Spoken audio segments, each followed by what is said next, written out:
I-share ko lang sa inyo kasi ang brand ng ano namin ng washing machine is Whirlpool. Ngayon ayaw niya mag-power on. Tinry ko na yung sinaksak ko, tinawag ko mga yung mga tornilyo. And then dito kasi guys madali lang pala siya.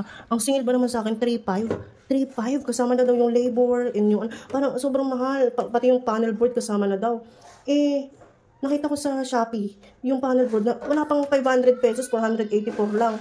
Mayroon pa mga discount yun guys. May mga free shipping pa. So ang gagawin ko, ang ginawa ko is bumili na lang ako ng bagong ganito guys.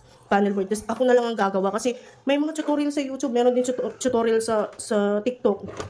So ayan ang gagawin ko, gayahin ko lang yan, click lang. Kasi parang i-unplug mo lang naman yun dyan, parang basta i-unplug mo lang naman siya dyan. So ayun na, matatanggal na yan, pwede mo na siyang palitan. Grabe, ang mahal talaga ng singil nila. Sa kahit sabihin mong 2,000 sana di ba? Pero hindi, 3.5, ang laki nun, mahal-mahal. Ayun ka talaga, sa bagay, ng pag-aralan naman kasi nila yun, Yan guys, ito yung bago. Yan. Tapos, ito yung luma. Pinatanggal ko siya. Medyo nahihirapan ako kasi syempre, hindi naman tayo hindi naman natin kabisado to. Itong part na ito, hirap na hirap akong tanggalin. Tapos, ito yung bago binili ko sa Orange App. Yan, tinilitsura niya. So, titignan natin kung gagana pa ito. Halos parehas din naman siya. Tingnan na lang natin kung gagana. Tanggalin ko na lang ito, tapos kakabit ko na itong bago.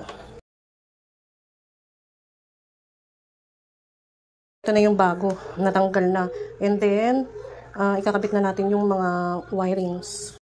Nakabit na natin yung bago. So, titignan natin ngayon kung gumagana siya. Tapos, sasaksak lang natin dito. Ayun, gumana. Siyempre, nangatog pa tayo, Kasi nga, hindi natin to kabisado. Pero ayun, gumana siya.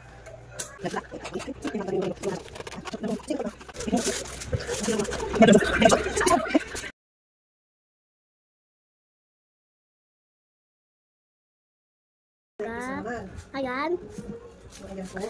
Masing-masing fixing talaga. Meron? So, hindi. Let's see kung gumagana. O, see? Yes, finally, it's working. How do we turn off? No, don't touch anything. Yun. Okay. Gumagana.